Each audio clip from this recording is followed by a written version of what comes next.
أعوذ بالله من الشيطان الرجيم. والله أنزل من السماء ماء فأحيا به الأرض بعد موتها إن في ذلك لآية لقوم يسمعون. وإن لكم في الأنعام لعبرة نسقيكم مما في بطونه من بين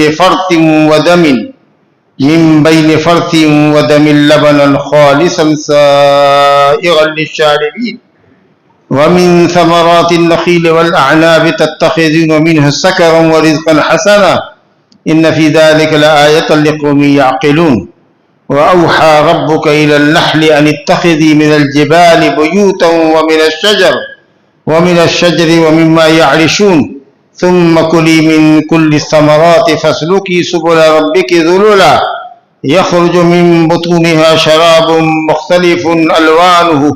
مختلف ألوانه فيه شفاء للناس إن في ذلك لآية لقوم يتفكرون.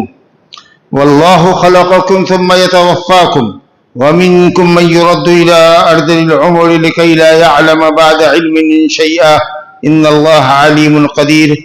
والله فضل بعضكم على بعض في الرزق فما الذين فضلوا براد رزقهم على ما ملكت أيمانهم فهم فيه سواء أفبنعمة الله يجحدون.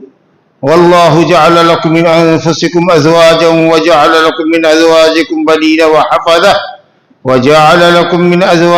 بنين وحفدة ورزقكم من الطيبات أفبالباطل يؤمنون وبنعمة الله هم يكفرون. ويعبدون من دون الله ما لا يملك لهم رزقا من السماوات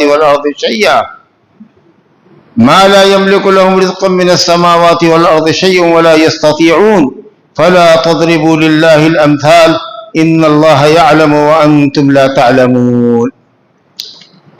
حاضرین، میرے اس سال رمضان 1447 کا یہ آج آخری درس ہے.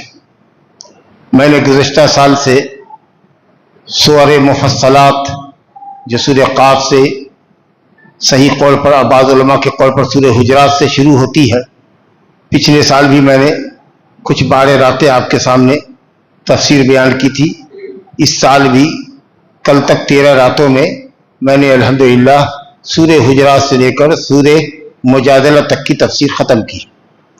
اب چونکہ آج سورہ حشر پڑھنا تھی اور وہ ایک رات میں یا ایک دن کے درس میں ختم ہونے والی نہیں تھی، اس لیے میں نے سورہ حشر سے تفسیر کے سلسلے کو، جو مفصلات کی تفسیر کا ایک سلسلہ چل رہا تھا، اس کو میں نے آئندہ سال کے لیے مؤخر کیا ہے.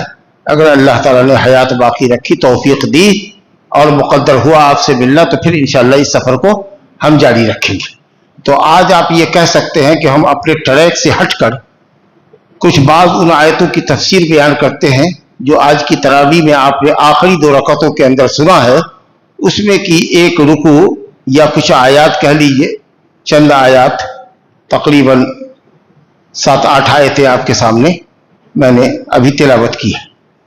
یہ سورہ نحل ہے. نحل 14واں پارے کی آخری سورت ہے. اس کے بعد 15واں پارہ شروع ہوگا اور سورہ اسراء چلے گا، سورہ بنی اسرائیل. یہ نحلہ کی جمع ہے. نحلہ کہتے ہیں شہد کی مکھی کو، جس سے بہترین قسم کا مشروب، میٹھا ذائقہ دار مشروب آپ کو ملتا ہے،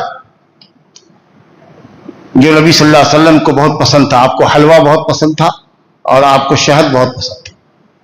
اور آپ صلی اللہ علیہ وسلم نے فرمایا کہ جن 3 چیزوں میں شفا ہے، اس میں سے ایک چیز شہد بھی ہے. تو چونکہ اس میں شہد کی مکھی کا تذکرہ آیا ہے، اور وہ کس طریقے سے اللہ کے فضل سے اور اللہ تعالیٰ کے الہام سے وہ ہم انسانوں کے لیے بہترین مشروب یعنی شہد، ذائقہ دار، مزیدار، شفا بخش، لذیذ شہد تیار کرتی ہے، اس کا ذکر آیا. اسی لیے اس سورت کا نام سورہ النحل رکھا ہے. لیکن اس میں شروع سے لے کر تقریباً آخر تک اللہ تعالیٰ نے اپنی نعمتوں کا ہی ذکر کیا ہے. بہت ساری نعمتوں کا ذکر کیا ہے، اور یہ سب مکے والوں کے سامنے مکی صورت ہے یہ، تاکہ اللہ کی نعمتوں سے تم فائدہ اٹھاتے ہو جو گونا گو نعمتیں ہیں، جی مختلف نعمتیں ہیں، حقیقت یہ ہے کہ ان نعمتوں سے فائدہ اٹھاتے ہو تو اللہ کی شکر گزاری کرو اور صرف ایک اللہ وحدہ لا شریک لہ کی بندگی کرو۔ اس لیے اللہ تعالیٰ نے اپنی نعمتوں کا خوب اچھی طریقے سے تذکرہ فرمایا ہے۔ انہی نعمتوں میں سے چند نعمتوں کی پر یہ آیات جو میں نے آپ کے سامنے آیت نمبر 65 سے لے کر 74 تک تقریباً 10 آیتیں جو آپ کے سامنے میں نے پڑھی ہے، ان آیتوں کی مختصر تفسیر آپ کے سامنے پیش خدمت ہے۔ اللہ فرماتا ہے واللہ انزل من السماء ماء فاحیا به الارض بعد موتها، اللہ ہی ہے جس نے آسمان سے پانی برسایا۔ ہم نے پہلے بھی کہا کہ پانی آسمان سے نہیں برستا ہے، پانی بادل سے برستا ہے، اور بادل آسمان سے بہت نیچے ہے، لیکن چونکہ وہ ہمارے سروں کے اوپر ہے تو ہمارے سروں کے اوپر جو چیز ہوتی ہے وہ آسمان کہلاتی ہے۔ جو بھی آپ کے سر کے اوپر ہے وہ آسمان ہے، تو اسی لیے آسمان سے تعبیر کیا گیا ہے، ورنہ وہ آسمان سے نہیں بلکہ بدلی سے بارش اترتی ہے۔ تو سما سے مراد سحاب، بدلی سے وہی اللہ ہے جو تمہارے لیے بدلیوں سے بارش برساتا ہے۔ فَأَحْيَا بِهِ الْأَرْضَ بَعْدَ مَوْتِهَا، اور اس بارش کے ذریعے اللہ تعالیٰ زمین کو مردہ کرنے کے بعد زندہ کرتا ہے، یعنی بارش ہونے کے بعد اس میں ہریالی زمین میں آتی ہے، پودے نکلتے ہیں، اور تم جو فصل لگاتے ہو وہ لہلہاتی ہوئی نکل جاتی ہے۔ تو اس طریقے سے اللہ رب العالمین آسمان سے بارش برسا کر اور زمین سے تمہارے لیے غلے اور پھل پھول نکال کر اور گھاس پھوس نکال کر کے تمہارے لیے اور تمہارے جانوروں کے لیے سامان عیش اور لقمہ عیش مہیا کرتا ہے، جس کو کھا کر تم زندہ رہتے۔